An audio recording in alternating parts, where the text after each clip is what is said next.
السلام علیکم ناظرین، ہم اس وقت موجود ہیں پریس کلب کے جنرل سیکرٹری انور رضا صاحب کے ساتھ. آئیے ان سے بات چیت کرتے ہیں. السلام علیکم سر. وعلیکم السلام.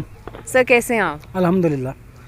سر آج ہم بات کرنے آئے ہیں ایک بہت ہی جو آج کل کا ہاٹ ایشو ہے اور جو ہمارے جو صحافی برادری ہے ان کے جو مسائل چل رہے ہیں ہم ان پہ بات کرنا چاہیں گے. اور آپ ہمیں بتائیے کہ آپ کس طرح سے ان مسائل کا سامنا جو ہمارے صحافی برادری کر رہی ہے کیسے کر رہے ہیں؟ بہت شکریہ آپ کا کہ آپ نے بڑے ایک سنجیدہ ٹاپک پہ مجھے بولنے کا موقع دیا. جو جرنلسٹوں کے مسائل ہیں وہ آپ اگر 2 سال پہلے جائیں تو اس کی طرف ہم دیکھتے ہیں اس سے بھی پہلے کہ جب یہ بحران آیا اسے ہم کہتے ہیں خود ساختہ ایک بحران میڈیا مالکان اور اسٹیبلشمنٹ کی وجہ سے. ہم جب میڈیا مالکان سے بات کرتے ہیں تو وہ کہتے ہیں کہ جی ہمیں اشتہارات نہیں ملتے. جب ہم نے گورنمنٹ کا ڈیٹا دیکھا تو اشتہارات ویسے ہی مل رہے تھے جیسے گزشتہ حکومتوں میں ملا کرتے تھے. جب ہم کوئی عوامی عہدہ لیتے ہیں نیشنل پریس کلب ہو یا ہماری تنظیم RIUJ تو یہ ہماری ذمہ داری میں شامل ہے کہ ہم اپنے دوستوں کے مسائل کو حل کریں. اس کے لیے ہم نے ایک کمیٹی بنائی ہوئی ہے. تمام جو مالکان ہیں ان سے رابطے کرتے ہیں, ان سے ڈیٹیل لیتے ہیں اور اگر وہ ادائیگیاں کرتے ہیں تو بالکل ہم ان کا شکریہ بھی ادا کرتے ہیں. دیکھیے ہم چاہتے یہ ہیں کہ ادارے پھلے پھولیں, لیکن اس کا مقصد یہ نہیں کہ آپ وہاں پر کام کرنے والے لوگوں کو ادائیگی ہی نہ کریں. آپ دیکھیں کہ اگر آپ جرنلسٹوں کو ان کی سیلریز نہیں دیں گے تو وہ اپنے گھر کو کیسے چلا سکیں گے, اور ڈپریشن کا شکار ہو جاتے ہیں جرنلسٹ. اور پھر آپ دیکھیں فیلڈ کتنی سخت ہے کہ جب آپ نے کو خبر دینی ہے تو آپ کو آپ کا ایڈیٹر ہو اور اگر بیورو چیف ہے وہ آپ پہ کتنا پریشرائز کرتے ہیں آپ کو, آپ کام پورا ان سے لیتے ہیں لیکن آپ ان کو تنخواہیں ادا نہیں کرتے. یہ بڑا المیہ اور اس کو ٹیک اپ کرنا چاہیے گورنمنٹ کو. بدقسمتی سے گورنمنٹ اس معاملے پر بالکل سنجیدہ نہیں ہے. اور ہم کیا کرتے ہیں, ہم اداروں کے باہر مظاہرے کرتے ہیں, ہم انفارمیشن منسٹری سے رابطے کرتے ہیں.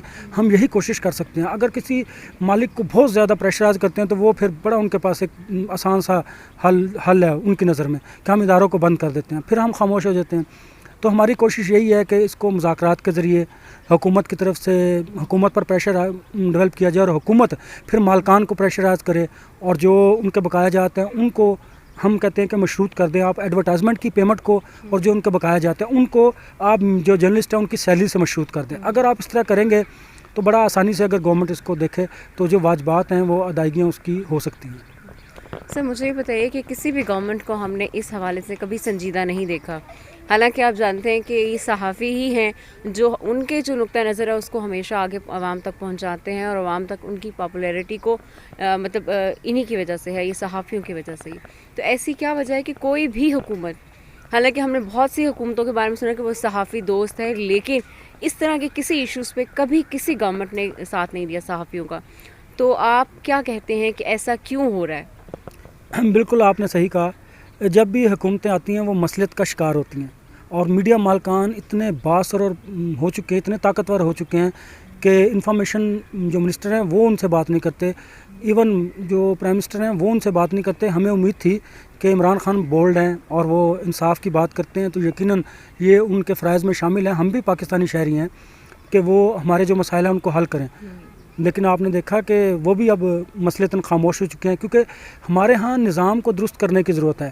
پولیٹیکل پارٹیز مصلحت کا شکار ہوتی ہیں, جب وہ حکومتوں میں آتی ہیں تو ان کے لیے بڑے مسائل ہوتے ہیں, پھر وہ ورکر کے وہ مسائل جب وہ اپوزیشن میں ہوتے ہیں سڑکوں پر ہوتے ہیں پھر تو انہیں یاد ہوتے ہیں, لیکن جب وہ اقتدار میں آتے ہیں تو پھر وہ مصلحت کا شکار ہوتے ہیں اور وہ بااثر اور جو طاقتور لوگ ہیں ان کے سامنے گھٹنے ٹیک دیتے ہیں. یہی مثال میڈیا کی ہے.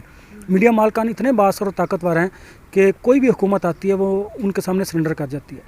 اور عمران خان نے کوشش کی لیکن شاید ان تک وہ بات پہنچنے نہیں دیتے, وہ پہنچ ہی نہیں پاتی ہے. اگر پہنچ بھی پائے تو ان کے لیے بڑے مسائل ہیں, لیکن یہ بھی ایک بہت بڑا مسئلہ ہے. دیکھیے جب عمران خان اپوزیشن میں تھے تو پوری میڈیا نے ان کا بڑا بھرپور ساتھ دیا.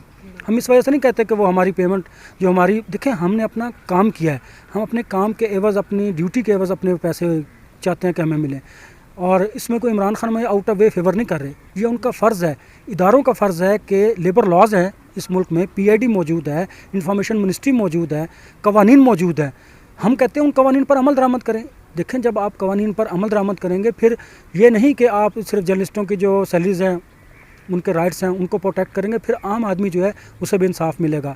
تو ضرورت اس امر کی ہے کہ حکومتیں جو آتی ہیں, برسر اقتدار سیاسی پارٹیز آتی ہیں, انہیں مصلحت سے بالا تر ہو کر نہ صرف جرنلسٹوں کے بلکہ جو کامن مین ہیں ان کے مسائل حل کرنے کے لیے جو قوانین بنے ہوئے ہیں ان پر عمل درآمد کروانے کی ضرورت ہے. سر ویج بورڈ ایوارڈ کے حوالے سے آپ کیا کہیں گے؟ ویج بورڈ ایوارڈ تو امپلیمنٹ ہوا. آپ کو پتہ ہے کہ بڑے ادارے جو ہیں جنگ ہے انہوں نے اب ریسنٹلی PFUJ کے پریشر میں اور انہوں نے کہا کہ ہم اناؤنس کریں گے دیں گے. ویج بورڈ ایوارڈ تو بعد کی بات ہے. آپ جو پر منتھ سیلری ہے جرنلسٹ کی ورکرز کی وہی ادا کر دیں. جب آپ وہی ادا کریں گے وہ سروائیو کر سکے گا. دیکھیں اتنی مہنگائی کے دور میں آپ کے پاس اگر سیلری نہیں ہے تو آپ کس طرح سروائیو کریں گے؟ اتنے مشکل اتنے برے حالات میں نے کبھی نہیں دیکھے. مجھے بھی 22 برس ہو گئے اس پروفیشن میں. آپ یقین جانیے کہ جو جرنلسٹ اور ان کی فیملیز کا حالات ہیں وہ اتنے برے ہیں کہ میں عمران خان کو کہتا ہوں, انفارمیشن منسٹر کو کہتا ہوں, شبلی فراز کو, کوئی بھی گورنمنٹ کا نمائندہ آئے وہ کوئی سرپرائز وزٹ کرے ہمارے کسی جرنلسٹ کے گھر. کتنے ہوں گے؟ 1% ہوں گے جو بڑے ویل آف ہیں, جو خوشحال ہیں. باقی 98-99% لوگ ایسے ہیں جو گراس روٹ لیول سے بھی نیچے ان کی سیلری اور زندگی بسر کر رہے ہیں. تو جرنلسٹوں کی فلاح و بہبود کے لیے کام کرنے کی ضرورت ہے. ان کی سیلریز جو ہیں وہ بر وقت ادا کرنے کے لیے ہمیں اقدامات کرنے کی ضرورت ہے. ہم کر بھی رہے ہیں اور اس سے میں سب سے زیادہ جو رسپانسبلٹی ہے وہ پہلے حکومت کی ہے, پھر مالکان کی ہے, ہماری بھی ہے. ہم یہ نہیں کہ یہ بات کہہ کہ میں قطع نظر کہ اس بات سے کہ ہم اپنی رسپانسبلٹی سے جان چھڑا رہے ہیں, ایسا ہرگز نہیں ہے. سر ایک اور چیز میں پوچھنا چاہوں گی کہ بہت سے ادارے ان دنوں بند ہوئے ہیں, تو ان کے جو ملازمین تھے جو وہاں سے جابس کر رہے تھے وہ اب جاب لیس ہو گئے, تو ان کے لیے کیا کوئی ایسا پروگرام آپ نے یا کوئی ایسا سلسلہ شروع کیا ہے کہ وہ بھی اپنے گھروں کو چلا سکیں, کیونکہ اب جابس کہیں بھی نہیں مل رہی؟ بالکل آپ کی بات ٹھیک ہے. ملک بھر سے 10,000 کے قریب جو جرنلسٹ ہیں وہ بے روزگار ہوئے ہیں اور ہم نے یہی کوشش کی جو ورکنگ جرنلسٹ ہیں وہ اپنا ویب ٹی وی یا یوٹیوب چینل جو ہے وہ لانچ کریں. اس کے لیے ہم نے یہاں پہ ٹریننگ سیشن کا بھی اہتمام کیا اور نیشنل پریس کلب چاہتا ہے کہ اپنے جو ورکنگ جرنلسٹ ہیں ان کو زیادہ سے زیادہ ٹریننگ دی جائے, ان کو ایسے مواقع فراہم کیے جائیں کہ وہ اپنے بچوں کا پیٹ پال سکیں.